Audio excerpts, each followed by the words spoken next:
Jako si pametan komoter, a? Situacija je zelo preprosta, ne. Danes je rekel, da bo sprobal, koliko moje srce zmore.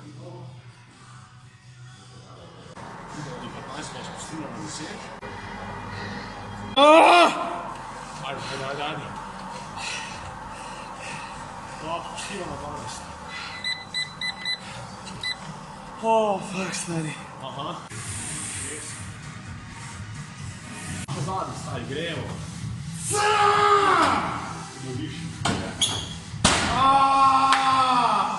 Bravo.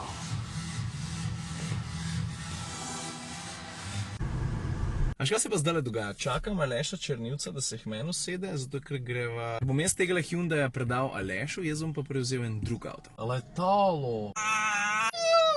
Zdravo.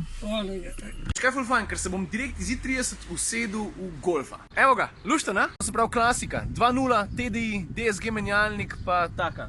Dosti jebačka oprema. Zdaj temu avtu se bom jaz malo bolj posvetil čez vikend, danes je pa na vrsti nekaj, kar sem obljubil že za prejšnji teden. Tisti pa, ki vas zanima, kam je zginil Peugeot Traveler, jaz sem sladko kisle posnel, objavil jih bom pa naslednji teden. Zdaj do tega Peugeota moram jaz najprej prijeti, ne? Do takrat pa lahko povem eno drugo stvar. Veš, ful je fajn šaltati med neposrednimi konkurenti. In to, da sem se iz I30 usedel direkt v Golfa, veliko pove o obeh avtomobilih. Dobar ljudje, no. Nagrado za zlato bremzo.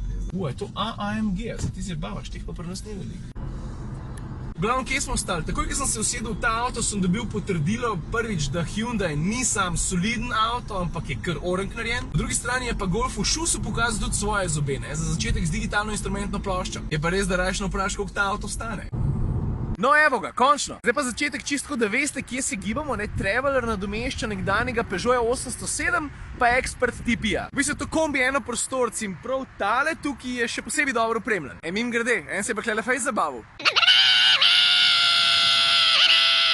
Ok, gremo kar na sladko kislo in za prvo sladko sem jaz določil kar obliko. Pa se ne da je ta kombi ful lep, ne, ampak tale nos se mi zdi tako glih prav bulast pa zanimiv tak. Pač zdi se mi, da tale kombi ne more glih pod radarjem leteti, ne. Mislim, koliko če vidiš kombija pa rečeš, stari! To valjda govorim samo za sprednji del, ne, ker zadnji je, no ja, pač tako vsak drug kombi. Škatlast, pa čisto drugega. Druga sladka je oprema. Veš, tle gledam po ceniku, ne, oprema je Allure, kar pomeni, da je to že tako bolj tam par vrha, ne. A veš, že serijska oprema je dosti bogata. Recimo, ne samo to, da je dvopodročna klima tukaj spredi, ne, tudi potnika zadaj si lahko prilagajate temperaturo. Pa imaš tukaj še pameten ključ, pa head-up display, kabino ti osvetljujejo ledice, pa panoramska okna, le to moram pokazati. Vidiš, sedim v drugi vrsti nad mano, pa dve ločeni okni. Streš pa takole na roko. Pa tele zaveste so zraven. Pa ta paket pomeni tudi to, da sta oba sprednja sedeža, ne samo električno pomična, tudi ogrevanje, pa še masažo imata. Je pa res, da je ta masaža, bolj tako. Pa Allure ima tukaj zraven še eno stvar, ne, in sicer en tak poseben akustičen paket, zaradi česar je tale predelna stena med motorjem pa kabino dodatno zatesnjena. Mislim, ne zatesnjena, izolirana in tako na prvo žogo ni ful velika razlika, ne, če se greš pa ti kam delež pelat, pol te pa tak truš, lahko že malo truja in tukaj pa pride taka stvar do izraza. Pa tole tudi sem zraven paše, lej.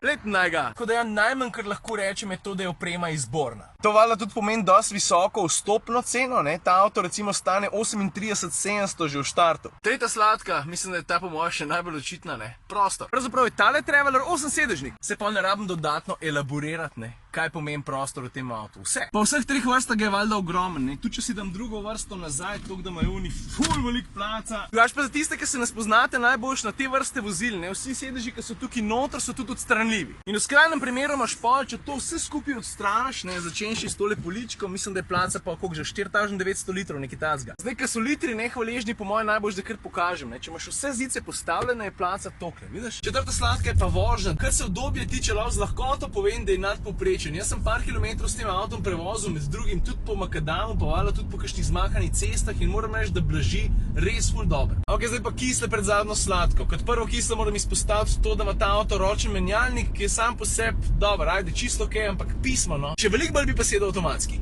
Druga kisla, če bo družba velika, ne, bojo morali 3 tamle zadnji sedeti. In če se bo veliko po avtocesti vozil, to se pravi visoke hitrosti, no ja, pol je trušča tukaj noter malo preveč. Za tretjo kislo bi pa jaz Peugeot kar mazal šesa. Le avtomobilski novinarji zdaj pa že leta težimo, da je tale kamera, ki jo ponujajo na svojih vozilih za pomoč pri razvratni vožnji ali pa konec koncev celo za 360-stopinjskim pregledom okolice slaba. Slika ni tako ostra, kako smo vajeni pri drugih avtomobilih, pa ne sem to, pri slabših svetlobnih pogojih se res slabo vidi. No, za konec pa še peta sladka, ta je pa povezana s predali pa odlagališči. Ker če kje ne, pol jih tukaj ne zmanjka kar tako. Hočem to povedati, le vrata imajo tukaj en majhen predal, pa tukaj enega ogromnega, pa tukaj enega, pa še tukaj enega. V bistvu je vseh odlagališč pa predalov za 74 litrov. 74, to je več kot 70, pa kot 60 tudi. Ja, ko si pametan, komu te da.